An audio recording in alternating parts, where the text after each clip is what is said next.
totalmente honesto. ¿Tienes siquiera un gramo de ego espiritual o falsedad en esa sonrisa tuya? Entonces, ¿o realmente lo habías perdonado completamente? Realmente lo había perdonado. ¿Hasta cuándo seguiste fingiendo tu vida, incluso cuando todos te aplaudían?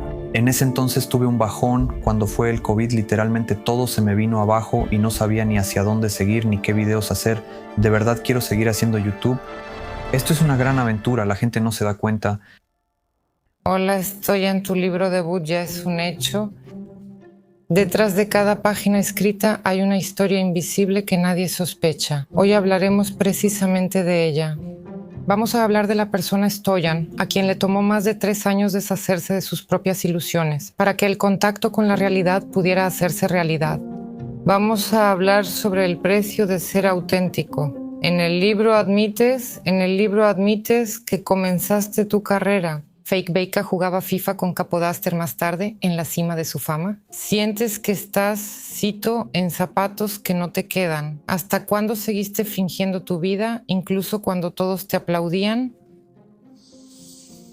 Wow, pues sí, así es, realmente es así. Cuando empecé a grabar por primera vez en FIFA Capodaster en el ámbito musical se llama Capo, y eso es una cosa que se engancha al mástil de la guitarra y te permite tocar en diferentes tonalidades. Así era, sujetaba con esa gran pinza uno de los primeros teléfonos con pantalla táctil y grababa mi emoción. Tenía muchas ganas de combinar cómo jugaba y cómo grababa al mismo tiempo, pero en ese entonces no había alcanzado ese nivel de edición. Tampoco tenía el software y durante mucho tiempo, tal vez unas 30 series, 30 o 40 videos o incluso más, grababa.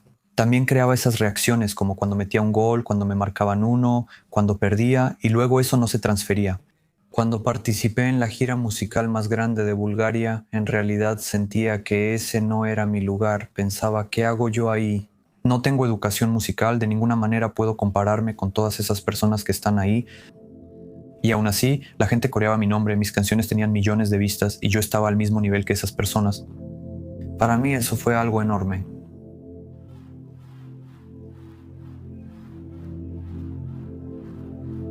En uno de los conciertos en las grandes ciudades simplemente sentí que no pertenecía allí. Al caminar hacia el escenario la gente coreaba mi nombre y pasé por un camino así, con muchas miradas. Entonces reuní a mi alrededor, desde el backstage, a otras personas, conocidos, simplemente caras conocidas, y la forma en que me miraban en ese momento me hizo sentir bastante avergonzado de lo que hago y de lo que he hecho. Y de alguna manera sentí que lo que salía a presentar no era yo. Aunque me gustaban mis canciones y de hecho la actuación en sí fue buena, pero en el momento de bajar del escenario nunca voy a olvidar ese momento. De esos 10 minutos que tuve, me dije a mí mismo que no lo volverían a hacer. En ese entonces contaba historias sobre celebridades y en realidad estaba buscando mi camino, o sea, me inspiraba en diferentes videos en línea, formas de hablar, en general buscaba cómo hacerlo, estaba aprendiendo, se puede decir, en eso. En ese entonces no leía tantos libros como veía a diferentes personas y copiaba las maneras en que ellos hablaban, los gestos que usaban, las preguntas que hacían, buscaba, me andaba perdiendo y entonces eso terminó. Eso fue por ahí, antes de que empezara el COVID, ahí terminó. El psiquiatra suizo Carl Jung llama a esta máscara la persona, el avatar social que el alma crea para sobrevivir en la realidad tridimensional. En los antiguos textos védicos, este concepto es conocido como Maya, la gran ilusión del mundo material. Pero, ¿qué es realmente el ego? La psicología cuántica moderna no lo ve como un enemigo, sino como una interfaz neurológica. Es el software que traduce el potencial infinito de la fuente en una experiencia humana limitada. Eckhart Tolle describe el ego como un mecanismo de supervivencia basado en el pasado y el futuro. Pero cuando despertamos al hecho de que no somos el papel, sino el observador cuántico detrás de él, las reglas cambian. Entendemos que somos ese centro de conciencia que experimenta el juego. La máscara deja de ser nuestra prisión y se convierte en una herramienta. Ya no estamos perdidas en la ilusión, nos convertimos en sus creadoras. Entonces tuve un bajón, fue cuando estaba el COVID.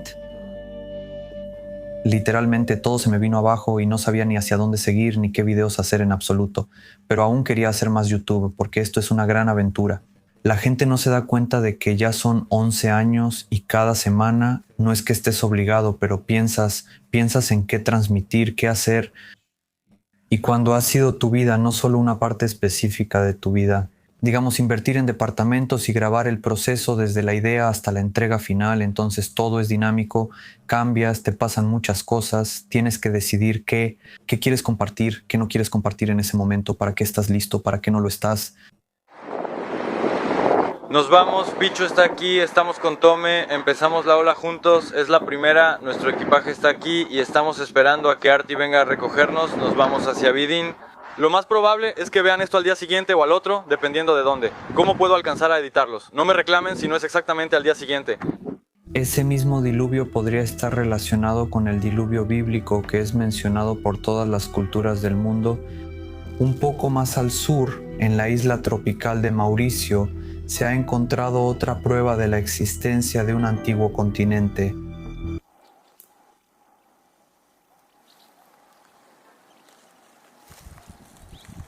Hablas sobre el punto más alto de la fama y al mismo tiempo escribes que sentías un terror por la opinión de la gente, que empezaste a leer sus pensamientos en sus rostros con los que querían lastimarte. Eso suena como estar al borde de la locura. ¿Cómo regresa una persona de un abismo así y de dónde vino ese miedo tan grande al fracaso? Eso me lleva de vuelta a mis primeros encuentros con mi primer maestro, un hombre que me introdujo en lo espiritual. Voy a mantener su nombre en el anonimato. Él, justo antes de conocerlo, yo tenía pensamientos similares mientras caminaba la mayoría de las veces por Vitosha en Sofía. De verdad tenía ese miedo porque sabía que la gente me conocía y eso me preocupaba mucho. Todas las miradas que se nota cuando te ven, cuando saben quién eres y normalmente están en grupitos. Intentas mantener la calma, intentas leerles la mente o mantener un buen tono, pero en realidad sabes que eso no es suficiente. Y al menos para mí eso era una gran preocupación. Paralelamente a eso, muchas veces, como viví solo bastante tiempo en Sofía, tenía un miedo real de quedarme en la calle, de volverme un vagabundo y realmente no tener nada para comer. Ese era un miedo muy serio para mí, que nada de esto iba a funcionar porque no es un trabajo seguro. Nadie te da educación sobre esto, no está en los libros de texto. Y aún así aquí estamos, 11 años después. Es algo realmente serio.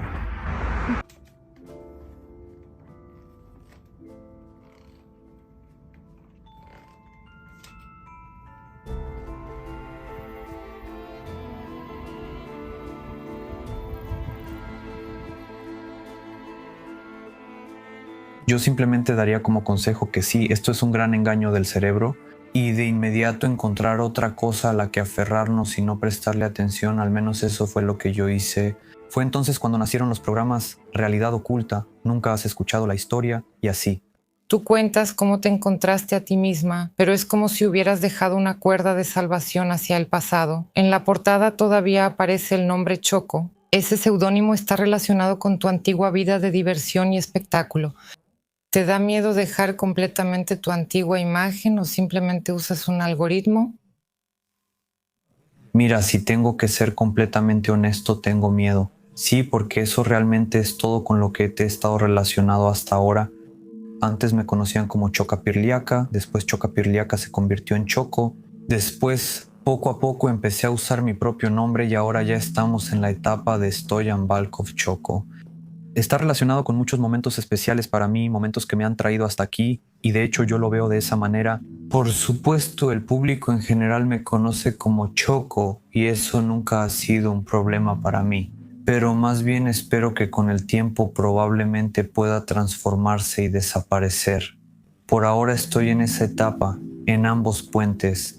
Hablas mucho sobre el perdón y los espejos, cuentas sobre el youtuber que te derrumbó frente a 600,000 personas y cómo después de años te lo encontraste en un centro comercial y le agradeciste completamente de corazón. ¿Tienes siquiera un gramo de ego espiritual o falsedad en esa sonrisa tuya? ¿En ese momento realmente lo habías perdonado por completo o no era verdad?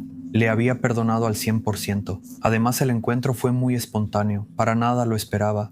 Nos estábamos preparando para Navidad, para las fiestas, fuimos de compras para comprar regalos para la familia y cuando pasó eso simplemente ahí salió mi reacción primaria, la que en ese momento se activó dentro de mí, mi verdadero corazón, la bondad en mí, eso que siempre he querido mostrarle a la gente que está en cada uno de nosotros. Sucedió de manera muy natural y ni siquiera tuve tiempo de pensar o de usar la cabeza. Estaba a 1 metro de distancia, así que fue muy natural y lo verdadero salió de mí. Estoy muy feliz por eso, en ese momento nadie lo va a olvidar, porque él estaba muy sorprendido por esa reacción y de hecho me di cuenta de que en el momento en que se lo dije, me di cuenta de lo que le había dicho. ¿Y tú sentiste algo en particular en ese momento? Me sentí libre, todo lo que tenía y me pesaba se me quitó y simplemente me sentí libre en ese momento.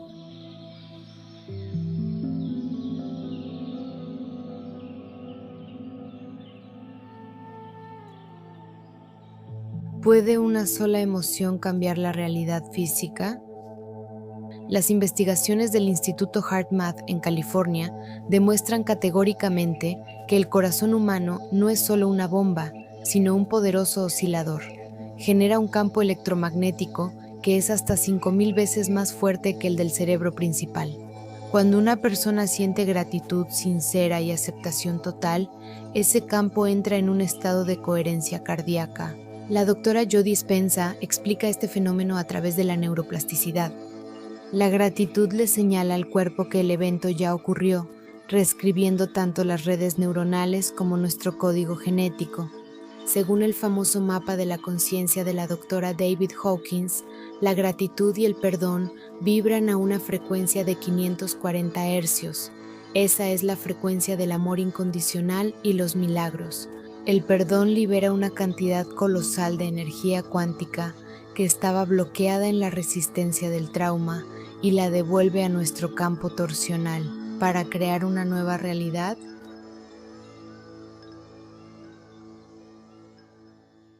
Mientras describo con enorme placer el toque de la realidad.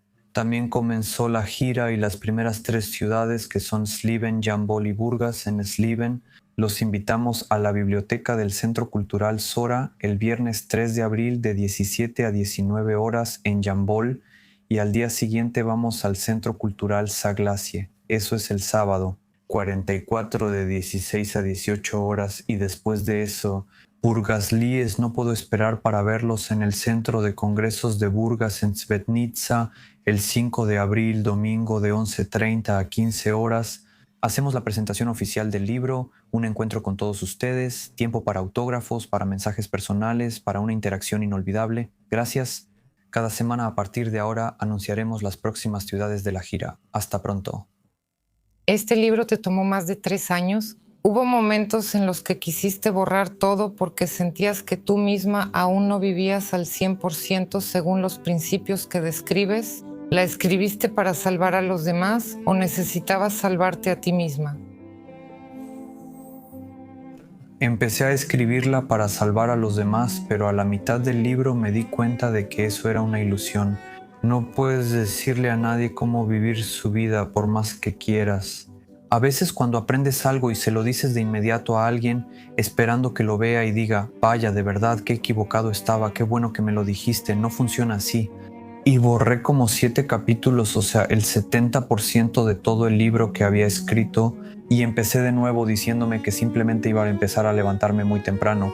Y el primer pensamiento, porque sabemos por la ciencia que el cerebro es más activo en la mañana, puede absorber más información y es cuando es más creativo. Y me dije, está bien, voy a usar eso en la mañana, me levantaré y simplemente escribiré desde el corazón. Después incluso llamé a ese concepto canalización intuitiva. De esta manera, durante mucho tiempo, tal vez alrededor de 1 mes y medio, todos los días, en una pequeña tableta, en una aplicación donde no hay distracciones, empecé simplemente a escribir, se convirtieron en unas notas y esas notas luego se transformaron en la base, de hecho, de mi nuevo libro que creé. Porque yo tenía una base muy grande, pero antes de eso sonaba más bien como un intento de libro de texto o algo parecido. Y en un momento agregué mi corazón, agregué lo que siento, lo que he vivido mientras me pasaban todas estas cosas. Porque yo he cambiado muchísimo, la persona que era. No hay manera cuando te das cuenta y pasa tanta información por ti de que sigas siendo el mismo. Y cuando compartí eso de verdad, ahí nació el toque de la realidad y ahora ya soy muy feliz. Así fue como pasó. Sí, así que sí, como que ya no recuerdo exactamente la pregunta. Pero si la escribiste para salvar a los demás o no. No, ahora ya no. Eso está escrito en el libro, eso es una ilusión, solo podemos hacer una invitación. En el libro afirmas que nosotros mismos creamos nuestra realidad a través de nuestro enfoque. ¿Qué le dices a una persona que está pasando por una tragedia cruel, una enfermedad grave o la pérdida de un ser querido, que ella misma se lo causó? ¿Dónde está la línea entre ser creador de tu realidad y la falta de empatía? Nada impide que una cosa vaya de la mano con la otra. La empatía es un sentimiento muy específico. Generalmente cuando una persona desarrolla sus habilidades sensitivas, automáticamente se vuelve mucho más empática.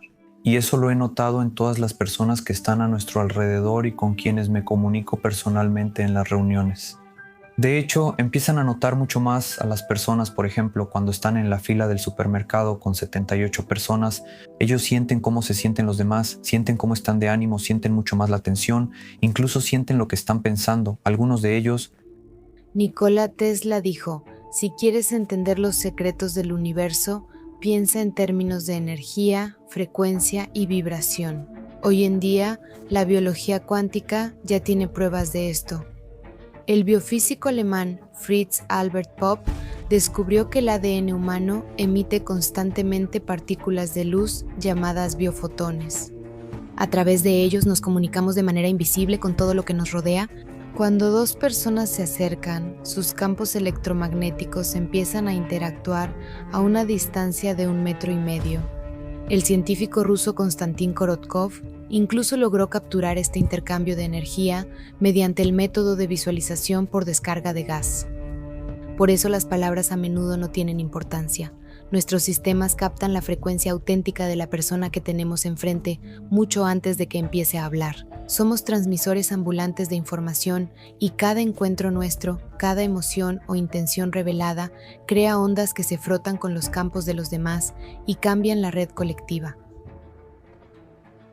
Cuando hablamos de este tipo de personas, a veces también está relacionado con la pregunta anterior de andar buscando, de salvar a otros. No es necesario asumir el papel de maestro o de alguien que sabe más en cada situación. Eso es lo que entendí sobre mí mismo. Simplemente puedes estar al lado de la persona y sentir, aceptar parte de su dolor. No es necesario señalar de inmediato su sufrimiento o decirle, tú mismo te lo buscaste, ahora aguántate las consecuencias. Lo cual es cierto a nivel global, ¿verdad? Aquí está la gran paradoja. Somos el resultado de nuestras causas y consecuencias, y eso es inevitable. Cada uno de nosotros está exactamente donde quiere estar, independientemente de si lo admite o no. Desde ahí, desde donde están sus pensamientos en este momento, la otra pregunta es si ha reconocido cuáles son sus pensamientos en este momento y que en realidad él mismo, nadie más le ha puesto esa comida en la boca.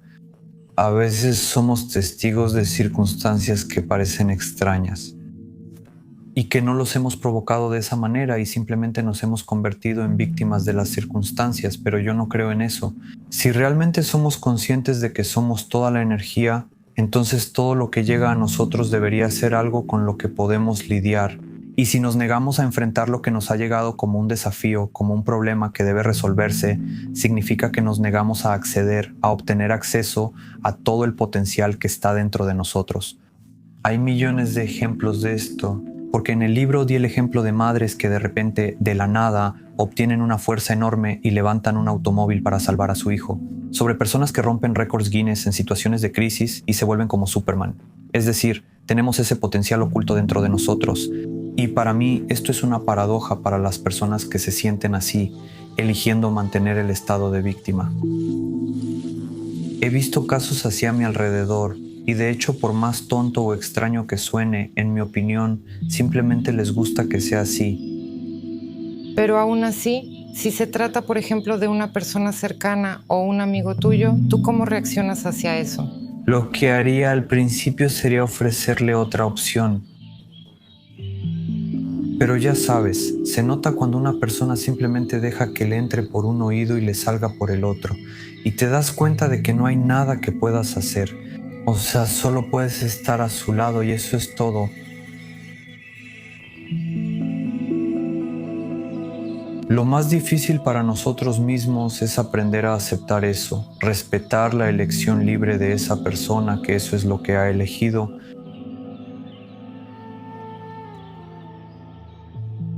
En todo el universo multidimensional existe un principio absoluto e indestructible, la ley del libre albedrío. En los conocidos textos de canalización, conocidos como el material de Ra o la ley de la unidad, el libre albedrío se describe como la primera manifestación del Creador infinito. Ningún ser, ya sea un guía espiritual o una inteligencia extraterrestre, tiene derecho a intervenir en nuestro desarrollo sin nuestro permiso. Investigadores de la hipnosis regresiva como Michael Newton y Dolores Cannon demuestran a través de miles de sesiones que cada alma hace contratos sagrados antes de encarnar en la Tierra. Pero aquí es donde reside la verdadera magia. Cuando comprendemos el juego de la existencia, obtenemos el poder de reescribir nuestra historia. Nosotras mismas elegimos nuestros traumas, encuentros e ilusiones para poder superarlos. Incluso cuando sufrimos o nos perdemos en la oscuridad, el universo está a nuestro lado, con absoluta humildad y respeto hacia nuestra elección, porque es precisamente a través de nuestro derecho a equivocarnos que evolucionamos. El libre albedrío es el mayor regalo y la mayor responsabilidad del Creador que llevamos dentro. Y yo también estoy aprendiendo a no sonar como alguien que ya lo ha aprendido todo. Cuando lo digo me doy cuenta de que todavía tengo mucho que aprender, pero esto es para el canal. ¿El proceso continúa? Así es, y para finalizar, Si el Stoyan de 15 años que va en el autobús escuchando el casete de Earl Nightingale en 2014 pudiera sentarse aquí ahora frente a ti, ¿qué le dirías? ¿Y él reconocería al hombre en el que te has convertido? Desde hoy,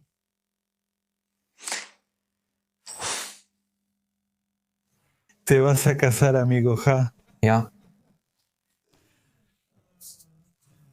Escucha esta cinta, hombre. Y como se dice en ella, ponla seguido, reúne a toda tu familia y escucha, porque en ella está todo lo que necesitas. Sigue adelante y no tengas miedo de expresarte, de decir tu opinión y tu postura, y tampoco te apresures para tomar una decisión.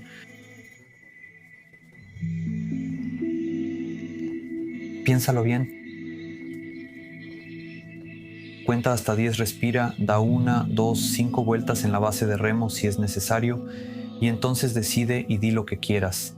Simplemente funcionas de otra manera y eso está bien y mereces todo lo que te está pasando.